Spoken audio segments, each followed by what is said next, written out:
आज हम लोग जानेंगे पूरक कोणों के त्रिकोणमितीय अनुपात के बारे में। तो इसका अध्ययन करने के दौरान सबसे पहला टर्म जो आता है वह है पूरक कोण। एकदम सही सोच रहे हैं आप लोग, पूरक कोण के बारे में पहले अध्ययन कर चुके हैं आप लोग। तो पूरक कोण कहते किसको हैं?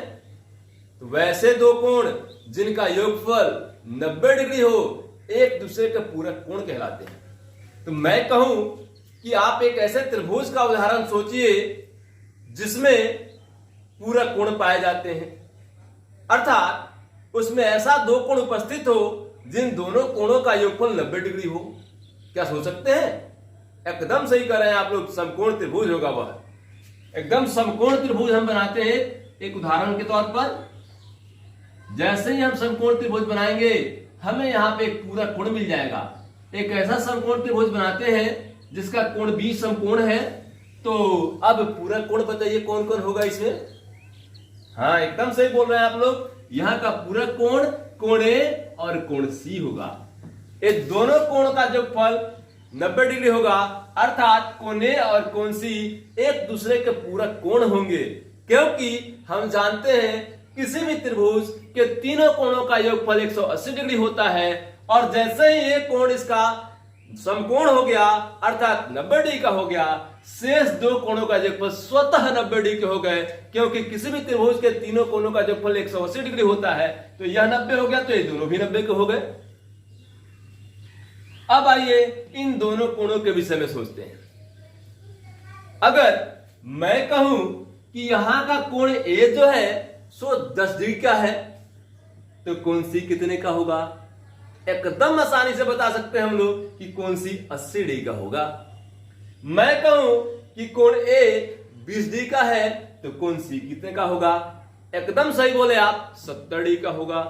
तो अब रहा कि अब ऐसा नहीं बताना है आपको। मैं कहूं कि यह कोण 10 डिग्री का है, तो आप इसको बताएंगे कि यह कोण 90 माइनस 10 डिग्री का है।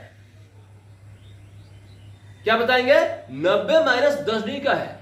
मैं कहूं कि कोण ए 20 डिग्री का है, तो आप क्या कहेंगे? कोण सी 90 माइनस 20 डिग्री का है। समझ रहे ना? मैं कहूं कि कोण ए 30 डिग्री का है, तो आप कोण सी के विषय में क्या कहेंगे? कि कोण सी 90 माइनस 30 डिग्री का है। अब ऐसे ही बताना है आपको। अब मान लीजिए कोण ए के लिए मैं कहूं कि कोण ए थीटा है, तो आप कोण सी के लिए क्या कहेंगे? एकदम सही सोच रहे हैं आप लोग, 90 डिग्री माइनस थीटा कहेंगे। वेरी गुड, इसको हम लोग 90 डिग्री माइनस थीटा कहेंगे। शाबाश, बहुत अच्छा। अगर यह कोण थीटा हुआ तो यह 90 माइनस थीटा हुआ, क्योंकि जैसा आप सोच रहे थे कि यह 10 तो यह 80, तो 80 आया कहां से? तो 90 में से 10 को घटाए तब तो आया था 80। अगर इसको 20 कहे तो इसको 70 बोले, आया कहां से? तो 90 में से 20 घटाए तो तब तो 70 आया था। उसी प्रकार से अगर इसको थीटा कहते हैं तो यह स्वतः 90 माइनस थीटा हो जाता है। अब आइए हम यहां पर त्रिकोणमितीय अनुपात के बारे में पहले से परिचित हैं, उसका हम लोग प्रयोग करेंगे यहां पे। मुझे इस बात का पूरा विश्वास है कि आपने लाल काका को भूला नहीं होगा, यानी लाल काका को याद रखे होंगे। साइन थीटा यानी लंब बटा कर्ण, कॉस थीटा आधार बटा कर्ण, टेन थीटा लंब बटा आधार, कॉट थीटा आधार बटा लंब, सेक थीटा कर्ण बटा आधार, कॉसेक थीटा कर्ण बटा लंब। यानी कि ऊपर वालों के लिए ऊपर से नीचे और नीचे वालों के लिए नीचे से ऊपर जाना है हमें। इतना सिंपल सी बात है। अब आइए, अब हम यहां पर त्रिकोणमितीय अनुपातों के बारे में जो पहले पढ़ चुके हैं उसकी एक छोटी सी चर्चा करते हैं और उसके बाद फिर आगे बढ़ेंगे हम लोग। अब हम कोण ए अर्थात कोण थीटा के लिए हम सभी त्रिकोणमितीय अनुपातों के मान लिखेंगे यहां। तो आप बता सकते हैं कि साइन थीटा का मान पूछूं मैं आपसे तो क्या बताएंगे? तो साइन थीटा बराबर लंब बटा कर्ण होता है। तो इस थीटा के लिए लंब जो है कोण के सामने वाली भुजा अर्थात BC है, और कर्ण 90 के सामने वाली भुजा अर्थात AC है। एकदम सही बता रहे हैं, सही सोच रहे हैं आप लोग। उसी प्रकार से cos थीटा में पूछूं तो इसको भी आप आसानी से बता सकते हैं कि आधार बटा कर्ण होता है। जब आप थीटा के लिए इसको लंब और इसको कर्ण बोले हैं तो यह जरूर आधार है, तो इसका मतलब आधार यहां कौन है, ए बी है। और कर्ण कौन होगा, तो 90 के सामने वाली भुजा अर्थात AC हो गया। फिर tan थीटा के लिए लिखते हैं हम लोग tan थीटा, तो लंब बटा आधार होता है, तो इसके लिए लंब कौन है, तो BC है और आधार कौन है, AB है। फिर cot थीटा के लिए सोचते हैं हम लोग, तो cot थीटा के लिए आधार बटा लंब होता है, तो इस कोण थीटा के लिए आधार जो है सो AB है और लंब इसके लिए लंब है सो BC है। फिर sec थीटा के लिए सोचते हैं हम लोग, इसके लिए कर्ण बटा आधार, तो इसके लिए कर्ण कौन है, AC है और आधार AB है। और फिर अंतिम रूप से cosec थीटा के लिए सोचते हैं हम लोग, इसके लिए कर्ण बटा लंब, तो इस कोण थीटा के लिए कर्ण जो है वह AC है और लंब जो है वह BC है। तो इस प्रकार से कोण थीटा के लिए सभी त्रिकोणमितीय अनुपातों का मान हम लोग ज्ञात कर चुके हैं। अब हम लोग 90 डिग्री माइनस थीटा के लिए सभी त्रिकोणमितीय अनुपातों के मान ज्ञात करेंगे। आइए देखते हैं। अब हम लोग sin 90 डिग्री माइनस थीटा का मान निकालेंगे। तो sin 90 डिग्री माइनस थीटा, अब आप बताएं इस 90 डिग्री माइनस थीटा के लिए लंब कौन है, तो इसके सामने वाली भुजा, अर्थात अब लंब बदल गया, आधार बदल गया, लेकिन कर्ण कभी नहीं बदलता है, कर्ण हमेशा समान रहता है। कोण के बदलते ही लंब और आधार बदल जाते हैं। तो इस कोण थीटा के लिए लंब BC था, लेकिन 90 डिग्री माइनस थीटा के लंब कौन है, AB है। तो इसलिए अब आपका लंब बदल गया, लंब AB हो गया और आधार कौन होगा, तो BC हो गया आधार, लेकिन कर्ण एकदम वही है, कर्ण नहीं बदलता है। तो इसलिए sin 90 डिग्री माइनस थीटा का मान क्या हो गया, लंब AB बटा कर्ण AC। तो AB लंब हो गया इसके लिए और बटा कर्ण तो नहीं बदलता है, इसलिए वो क्या हो जाएगा, AC, AB बटा AC। अब हम निकालेंगे cos 90 डिग्री माइनस थीटा का मान। तो हम जानते हैं कि cos थीटा बराबर आधार बटा कर्ण होता है, तो इस कोण 90 डिग्री माइनस थीटा के लिए आधार जो है वह BC है, तो BC आधार हो गया और कर्ण क्या है, तो AC है, BC बटा AC।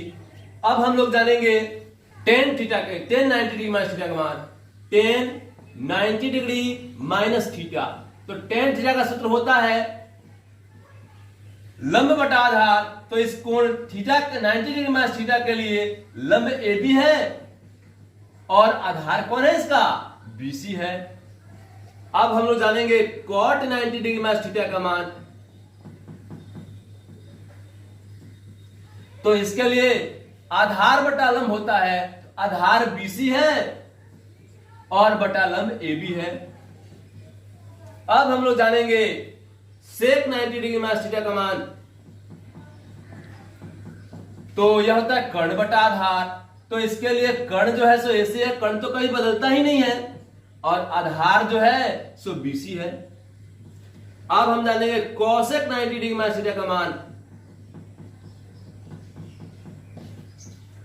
तो इसके लिए कर्ण बटा लंब होता है, तो कर्ण तो हमेशा AC है और लंब जो है इसके लिए AB हो गया।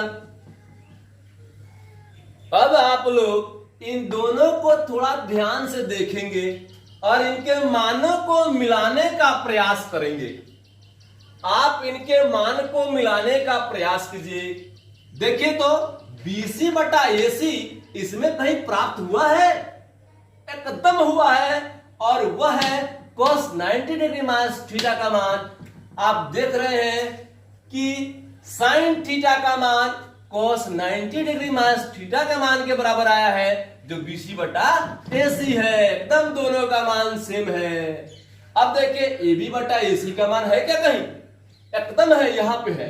देखिए AB बटा AC अर्थात cos थीटा का मान sin 90 डिग्री माइनस थीटा के मान के बराबर आया है।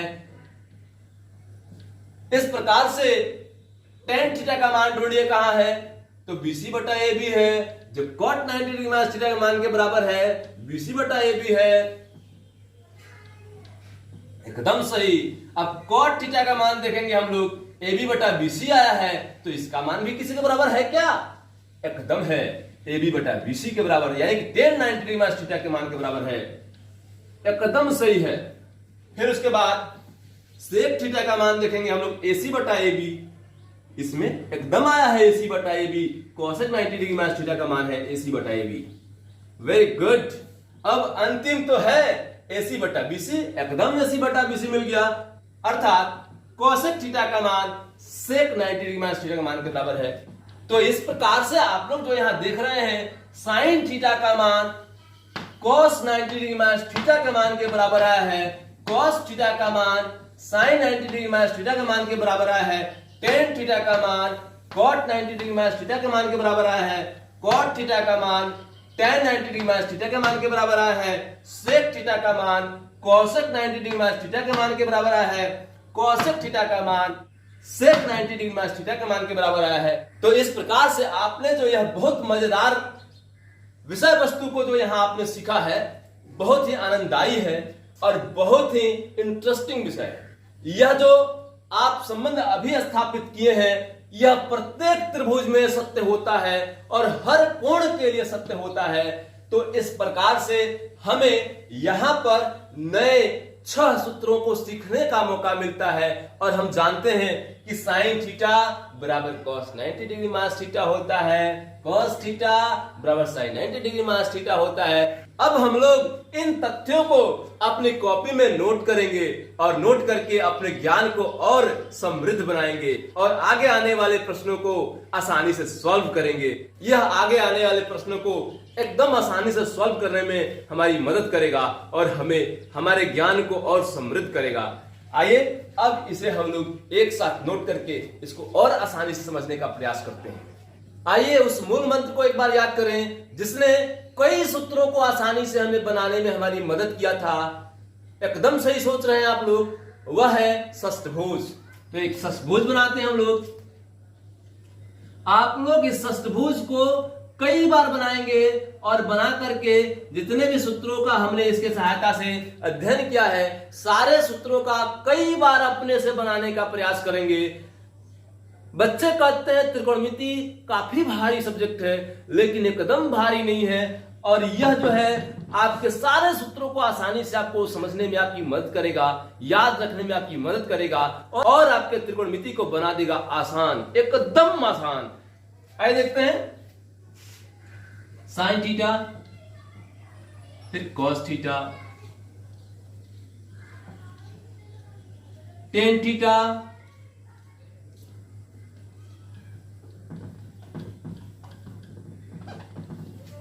आपको याद होगा कि किन शीर्षों पर किन त्रिकोणमितीय अनुपातों को हमने लिखा था।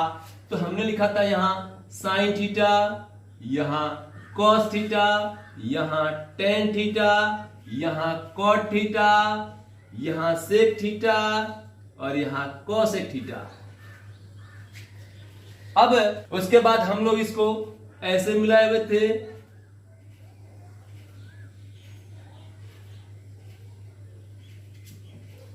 अब पहले तो कई सूत्रों को बनाने में हमारी मदद कर चुका है, लेकिन हम जो पढ़ रहे हैं पूरक कोणों का त्रिकोणमितीय अनुपात, इसको पढ़ने में हमारी यह क्या मदद करने वाला है, आइए देखते हैं।